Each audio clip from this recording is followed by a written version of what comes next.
Hey, what's up, players? This is SWE General Manager and WWE Hall of Famer Teddy Long, and you're watching Rogue Villain Media. Holla!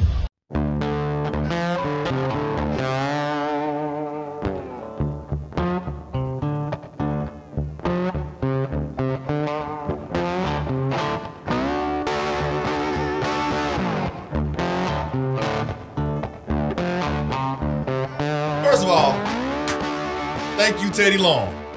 Dude, thank you. Yeah, thank you so much, man. I actually want to be more professional now, man. I feel like official.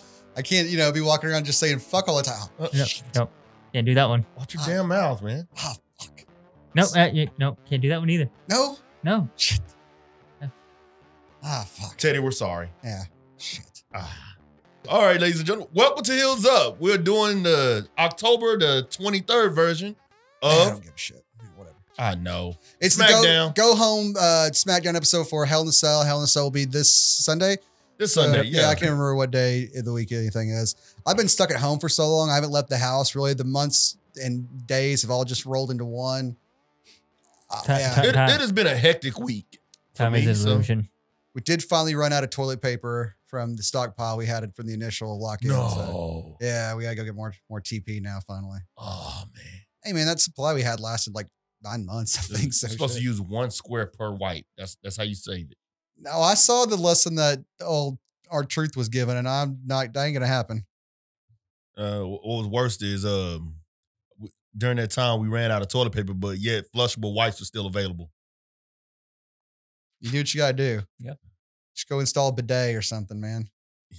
I don't know, man. I'll walk my ass outside and spray myself down with the hose before I walk around with a shit encrusted ass. So Exactly. ShamWow, bro. 3 seashells, whatever it fucking takes, man. So we start off the night with the KO show with Daniel Bryan being a special guest.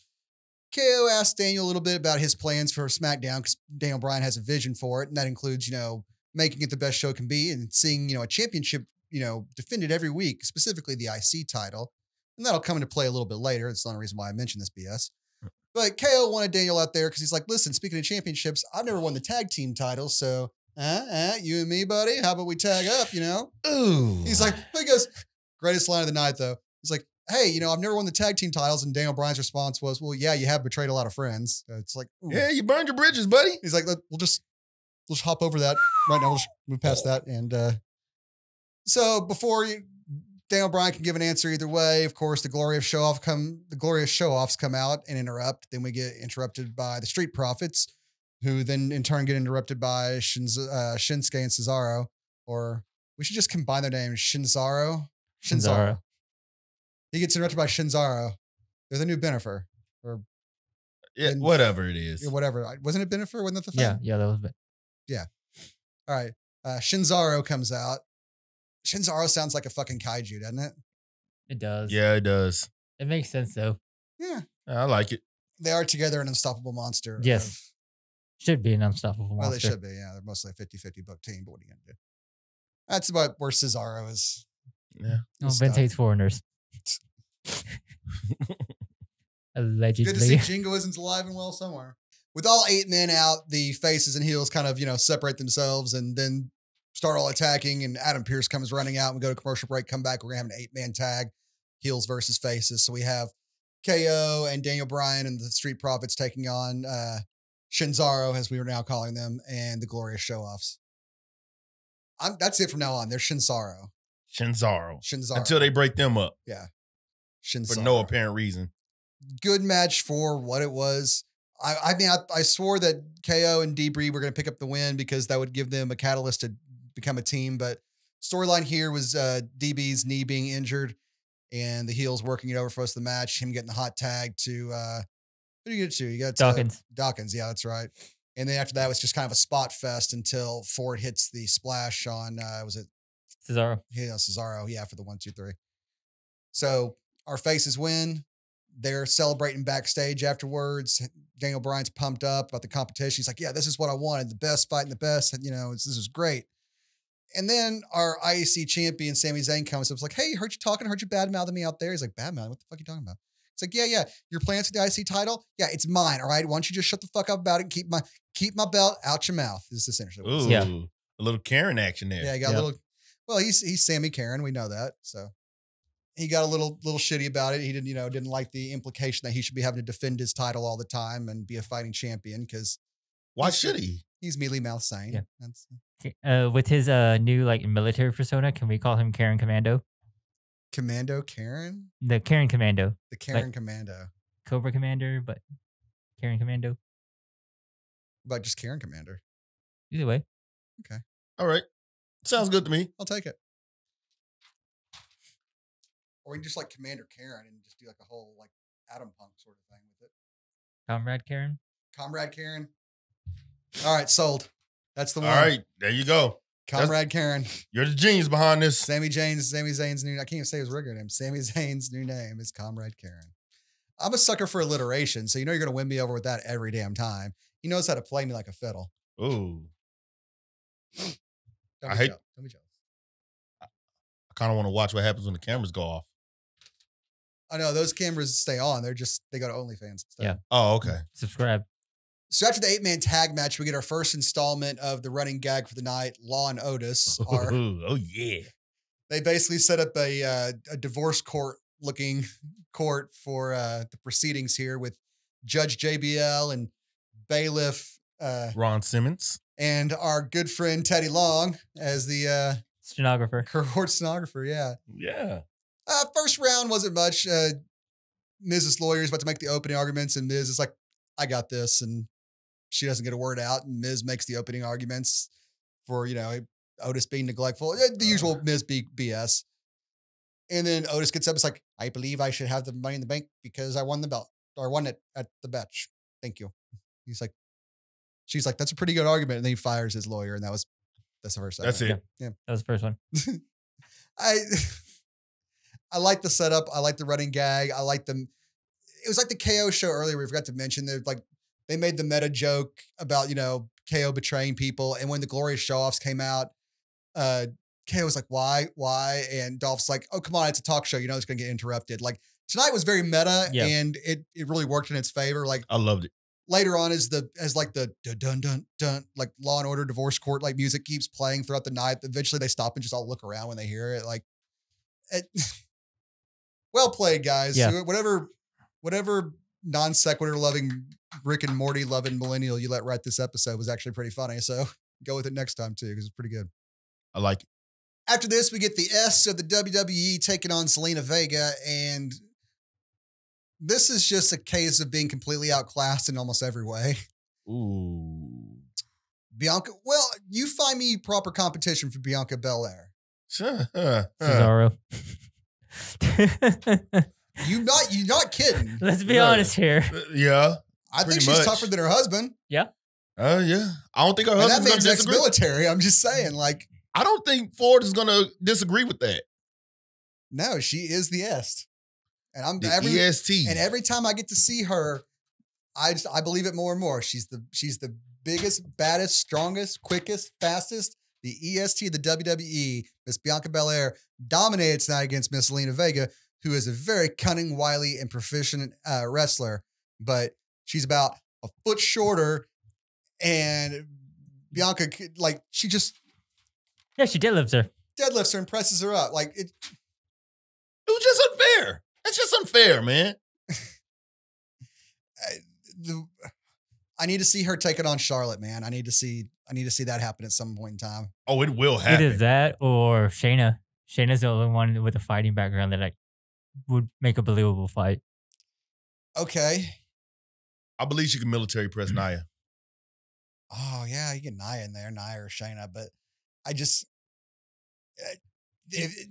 Bianca Belair is going to have to be a multi-time women's WWE champion because Which she's a bad which woman. I don't see how she never won the NXT Women's Champion.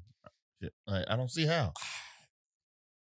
I hope they don't treat her like a Braun type where they're too big and bad to ever need the belt. Because, I mean, in this case, I believe her being dominant over pretty much anyone in the ring. Mhm. She deserves to be the champion. Yep. She deserves to be the Roman Reigns of the women's division. Sell her to me as the Brock Lesnar of the women's division. I'm not going to disagree with that one, brother. That's what I want Bianca Belair to be. I want her to be that level of dominant. I want her to be the freaking women's division beast. Well, I'm going to bring this back now. Give her the BMF tag. Yeah, she got it for life. Straight BMF. Yeah. For life. I'm not making a graphic.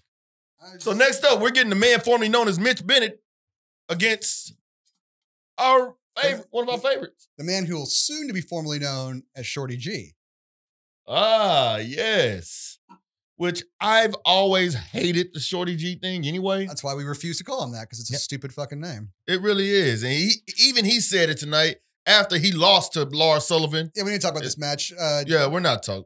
This match. Only thing I will say about this match is, Lars, buddy, like, you got to take that hair color in your beard out after 30 minutes. You can't just leave it in when it sets like that. It was too much. You look like fucking Billy Mays, or like the love child of Billy Mays and Shrek. So Shrek Mays, that's your name. Here's the thing about Lars Sullivan. He's not exciting. What am I supposed to be excited about on him? I'm trying to build him up as this beast, but look, you got plenty of monster guys in the WWE you could give this kind of storyline to. You got Keith Lee, you got Braun Strowman, you got... Yeah, why don't you let Braun Strowman do this and let the guy who's been harassing women online take the ass whooping with the chair from Roman Reigns last week? Yeah. Instead of Braun, who, you for got all intents and Roman purposes, Reigns. if all I've ever heard about Braun Strowman is he's a decent person. Like, you got too many guys in the WWE that you can sell as that beast conqueror, and yet you put it on this guy who's really not exciting. He's so bland. No, like I can't get excited about him. Before they brought him back, we forgot the guy even existed. I'm done talking about him. Fuck him. Yeah. Back to the match. Chad Gable says he quits. We go to commercial, come back, and the gunny lackey, is asking Chad. He's like, "What do you mean you quit?" He's like, "I quit being Shorty G. This is really stupid. I'm quitting trying to be the little everything that can achieve their dreams that they're just trying to overcome. Screw that shit. I'm gonna be me. I'm gonna be Chad Gable, the damn Olympian, the man who really could overcome everything." And you know what? We have been saying this for months. And we're so glad to get Chad Gable back. I was never acknowledging the Shorty G thing in Me the first neither. place. So yeah, this is great. Like, they're making a gimmick out of his height. There's plenty of short people you can do that with. You got 205 Live. Why don't you just do it there? And why don't you just put him on 205 Live? Because then he'll just be a normal person. You don't have to worry about it. Exactly. I agree. Or does he weigh more than 205? It doesn't matter. Who cares? No, he does. He definitely. Have you seen the guy? He doesn't weigh more than 205. He looks like he's about 190 all muscle. Yeah, he's a little dude. How tall is he again? About 5'7", 5'8". Oh, he's taller than me? Shit. I've been talking all this mad shit and he's my height. Fuck. Don't beat him up, Chad Gable. I'll take my chances. I don't know. This guy is an Olympian. Well, I didn't say I was going to try and get on the ground with him. I'm not stupid, man. It's okay. You just bring up the point. I never referred to you as Shorty G. And he'd be like, all right, cool. I understand. Like, I got too much respect for him just to refer to him by his height anyway. I hope he doesn't know about the memes, though. Oh, God. I don't know if he can read He or not. created those memes. Those are his memes. Please raise all concerns to Vlad St. Valentine at 16. Fuck you ship jumping sons of bitches. You and the rats out first with the fucking lifeboats, you fucking assholes. As I go down with this ship. So next we go into this Bailey promo. Bailey Parker, right? Always bringing out the chair. La Bailey Parker. La Bailey Parker. The new chairwoman of the WWE. And she goes down and talks her little trash about how she's not signing the contract, so she'll sign it when she pleases, whatever. She says she's not scared. She just doesn't want to give Sasha what she wants. And Sasha's a spoiled brat, blah, blah, blah, blah, blah. Sasha comes out there, starts whipping on Bailey's ass, puts her head through the chair in a seated position, and just pulls the neck up against, the back of the chair in a bank statement until she finally signs. So, I mean, I guess signing under duress with tons of evidence in the cameras isn't really a thing here, but I guess so. Whatever. She got it signed. It works for all of us. We'll have the match. She said she was going to make her sign it anyway, and since Bailey started, Sasha's going to finish. I'm ready for this to be over. I am too. The bank statement in the chair though was fun to see. It was reminiscent of when she did the one of my favorite spots was when she did that to Charlotte through the railing. Oh as I mentioned before. Mm-hmm. So I do like the brutally locking in the submission moves and cranking it in and making her tap or forcing her to sign the thing. I mean, I liked all that bit. We just had to sit through some talking, which was necessary to get to that point. It's like when you go into a dramatic move and or an action move and you realize like I'm gonna have to sit through several lines of boring ass exposition to get to the action stuff. I accept it. Yeah. We sat through the boring ass exposition with Bailey running her mouth so we can get through Sasha doing a badass fucking bank statement through a chair. So going Law and Otis too, which just as funny as the first round, we get all of our special guest witnesses. Morrison's up first. He's hilarious. Then we get Ray, who of course is on Otis's side. Then we get Asuka, who's just yelling in Japanese and everyone is completely confused and pretty damn funny. That's when we got our good friend Teddy Long reveal there. And Asuka gives us a holla, holla, holla, which was pretty funny. That was funny. Nice. Asuka's just delightful. She is. Just delightful. So adorable. Just delightful. Good fun. But eventually this all ends with JBL about to tell The Miz to shove it when The Miz is like, got some extra evidence and gives JBL a giant briefcase that's implied to be full of cash. I guess it was empty because they couldn't really fill it up. So that's why they just had to do the cha-ching noise and had him look at it. Would have been funnier if they just put the orange light in there so it glowed like Pulp Fiction. Yeah, the Pulp Fiction light. Yeah. Just the golden glowing light. And Simmons being like, is that what I think it is? Or they could have just had it is. And it's just like, some Modelo or something because the gold label is like reflecting off of it. It's like maybe some cans of beer or something like they used to drink back then. That's what I'm saying. Some Modelo. Yeah. That's what the gold reflection on the top of the Modelo can or something, or the no, it's a Royale with cheese. That's what was in the thing the whole time was a Royale with cheese? Yeah. Shut up. Okay, so The Miz bribes JBL, and so he finds in favor of The Miz, sort of. Otis and The Miz are going to have a match at Hell in the Cell, and whoever wins gets the contract. So, I mean, there's only 5 matches at Hell in the Cell anyway. They needed all they could. Yeah, so. I guess so. This needed a conclusion. It was going to have to end in a match, right? They were building to something. It couldn't just be the funny court case. It had to end with the contract being up for grabs. It's not like we didn't know this was where it was going to go.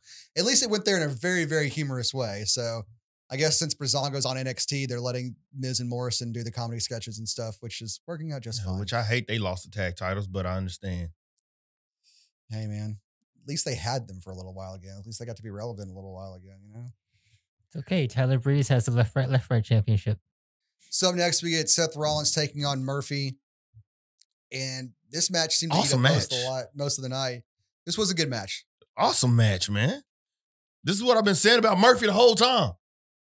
This was a really strong match back and forth, and I'm surprised that it didn't end with Murphy going over to help him break away from Seth, but I'm guessing they're going to keep that going on a little bit longer because Seth does end up picking the victory up with the stomp.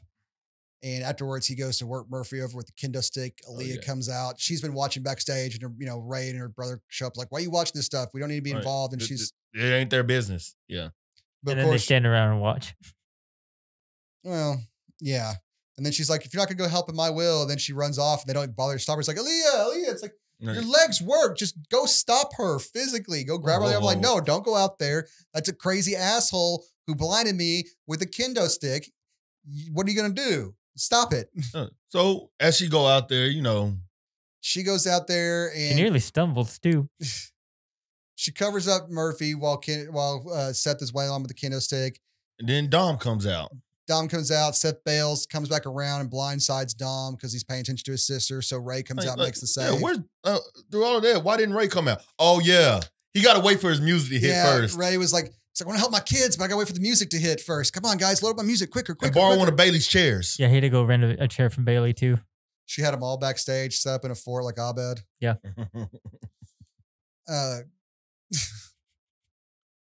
But we're continuing this creepy Murphy, Aaliyah love thing, and the Mysterios having, I guess, come around to him. And like it's awkward, when your parents don't like your boyfriend for no reason at dinner, you know what I'm saying? But like, they got a very good reason not to like this asshole. Yeah, like he helped blind your dad. And he's like 50 and she's 10. Yeah. I know, I just keep making it worse. Yeah, you are. Look, she is a fetus and he is old man Winter. I'm just saying it is not right. I mean, it's not like they're booking Velveteen Dream in this storyline. Yeah, I said it. Come at me. Team, please address your comments and concerns to Reggie Lincoln at. So after this, we finally get Roman Reigns out. He's going to explain the consequences of the title match between him and Jay. As soon as he gets out there, though, one of the Usos shows up on the screen, sitting back in Roman's area, being like, "Check out all your fruit and your tribal little cheese and Tribal fruit. cheese. your nice charcuterie plate back here, Chief. Must be nice being the chief, but you can head up your chief ass, you know." Talk some mad shit. He's like, "What do I know, though?" And then, "Why don't you ask my brother?" And pulls the mask down, pulls the hat off. It's He's Jimmy. right behind you. He's like, "That's my brother Jay. He's right behind you." And then Jay jumps Roman, grabs a chair. Roman fights back a little bit, but Jay hits him with the super kick and the splash. Ooh. Makes the point. He bails out, and Jimmy comes out, and Jimmy's leg looks all right. I know, right? He's moving around okay. So we might get the tag team back, man. Maybe a little bit of interference come Hell in the Cell. We'll see Yeah. how it goes. But the brothers celebrate on the ramp when Roman's like, here's the stipulations are this. You beat me. If you can make me quit, then I'm nothing. I ain't the head of our family. And I can live with that. But can you? Can you live with being the head and take care of everything and dethroning me? It's like, so think about that. But you win, you get the belt. I win. You guys are gonna submit. You're gonna take orders. You're gonna fall in line. You're gonna tell me I'm the fucking chief. If you don't, you're out of the family.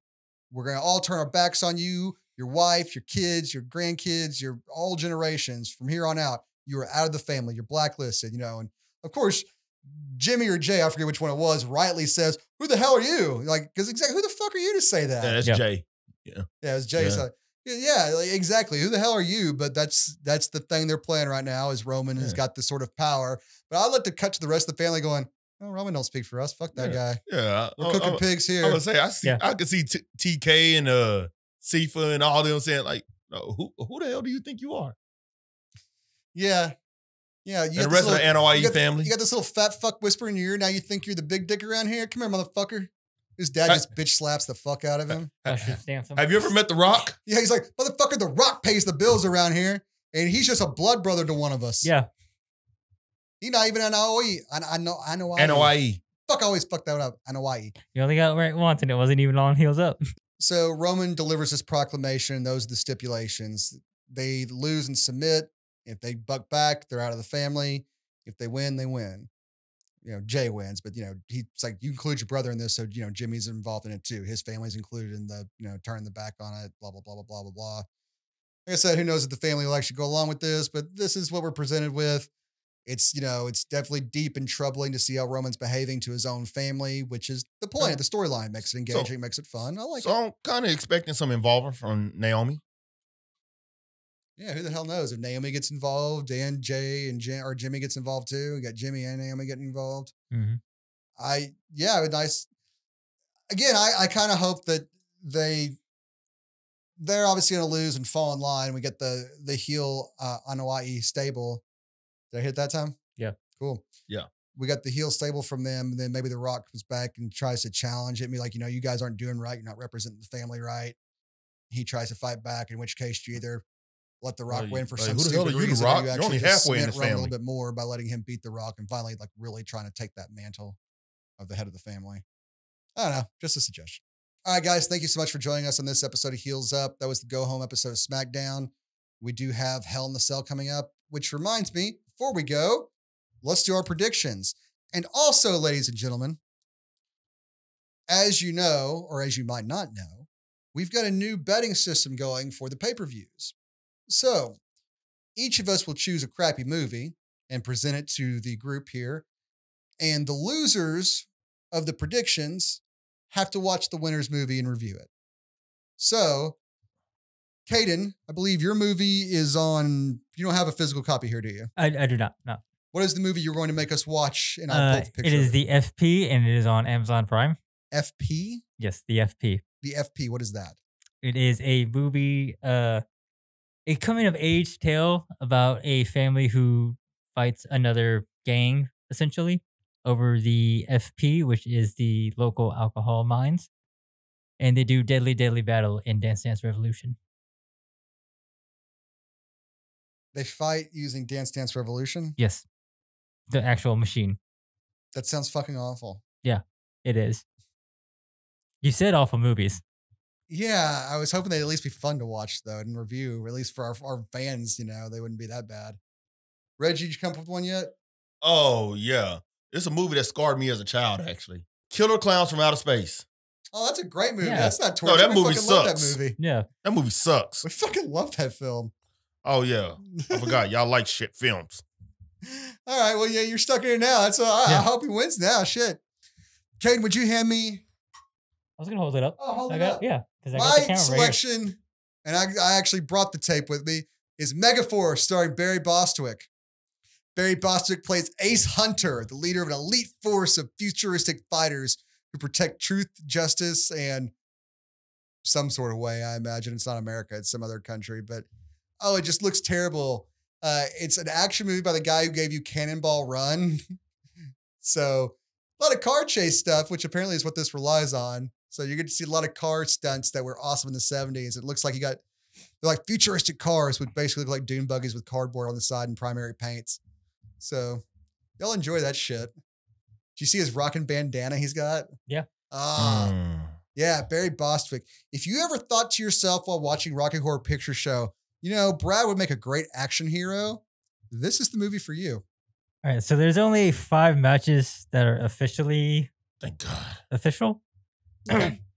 And we have you guys the have a better chance of winning this time. yeah, than we have Marty. the Money in the Bank contract match between Otis and The Miz. Otis, Otis. Jeff Hardy versus Elias. Elias. Yeah, probably Elias. You got the SmackDown Women's Hell in a Cell between Bailey and Sasha. Bailey. Sasha. Bailey. All right, well, fuck, I guess I'm going to lose now because I'm in line with Caidan. Caidan always loses. Yep. The WWE Championship Hell in a match, Hell in a Cell between Drew and Randy. Drew. I'm going with Randy. Whew, that's a tough one, but I gotta go with Drew. And then the Universal Champion I Quit match between Roman and Jay. I mean, come on now. Do we have to say it? Yeah, Roman. Yeah, it's Reigns. Roman. Roman. All right, guys, those are predictions. And Monday, we will let you know, obviously, who won whenever we give you the update from Hell in a Cell or the match update or whatever the fuck it's called. The results. That's the one I was looking for. Man, I cannot think. I'm just burnt out. It's been that kind of week, brother. Ah, dude, it has been, man. Back's been killing me. Oh, man. Me spending all this money on a birthday party. For yourself? Did you get a bounce house? No, my birthday's in May. Oh, okay. But yes, I do have a bounce house. Can we come? Sure. Cool. Bounce house time. Nothing says metal like bounce house. Nothing's a better idea than getting a bounce house for a bunch of children who are full of cake and ice cream and let them jump around inside of a rented floatable thing that it's hard to get vomit out of the crevices. Great idea. Cake, ice cream, and soda. Yeah, just put that in the Ugh. tummy and let them bounce around a little Shake bit. it up. Yeah. Oh. Oh, wait, before we go, I forgot to mention, we recorded a new Reanimated for you. So this Halloween, we are going to have a Reanimated special, and we will be reviewing Halloween. Yeah. I can't wait to watch this. So we are going to be comparing the 1978 John Carpenter classic with the 2007 Rob Zombie remake. Be looking for that to drop on Halloween. And guys, say hi to your mother for me.